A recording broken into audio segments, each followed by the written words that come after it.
Hey guys, today I'm going to talk about what is a home inspection for.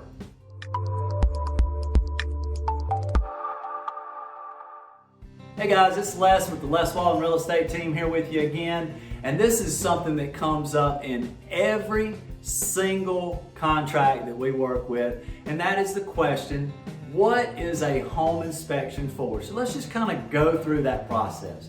Number one, we're going to hire a professional inspector to check the home that you're buying out from top to bottom.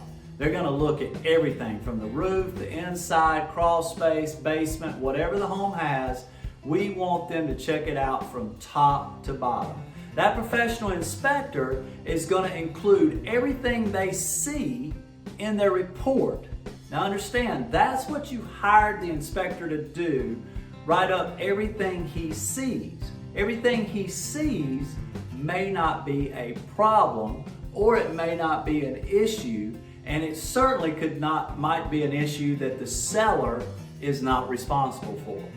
So your contract, our contracts here, are very clear on what the home inspection process entails and what the seller is responsible to make sure is operational or sound for you.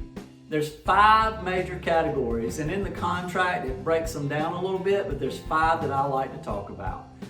Make sure that the plumbing, the electrical, and the heating and air are operable. Doesn't mean if they're old. Doesn't mean that if the electrical system was wired in the 50s and it's a 2-wire system, that it has to be updated to a 3-wire now. They have to be operable. We got to make sure the roof is free of leaks. Not if the roof is old, is it actively leaking? And 5, make sure the dwelling or the home is structurally sound. Is it going to slide off the foundation tomorrow? That's what we're looking for. Those are the areas, the major areas, that the seller is responsible for. And when I say responsible for, that they should make sure are operable or sound for you as the buyer. Now, when the report is done, you've got to go through that report, see if anything that the inspector saw falls into those categories. And if it does, then you're welcome and encouraged sometimes to put that on what's called a repair addendum. And then that is submitted to the seller for review. Now, the seller has an option.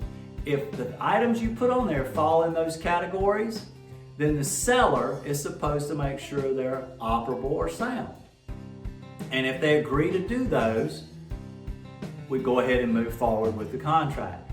If they say they're not going to do them, then it goes back to the buyer to decide, do I want to take this property as is, or do I want to possibly renegotiate this contract, or do I want to just void the contract and look for another home?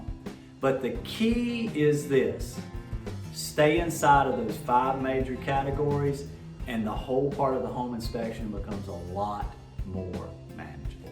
If you have any questions about this, need more detail, want us to help you with anything, reach out to us here at the Les Walden Real Estate Team, because we love to help. We'll talk to you next time.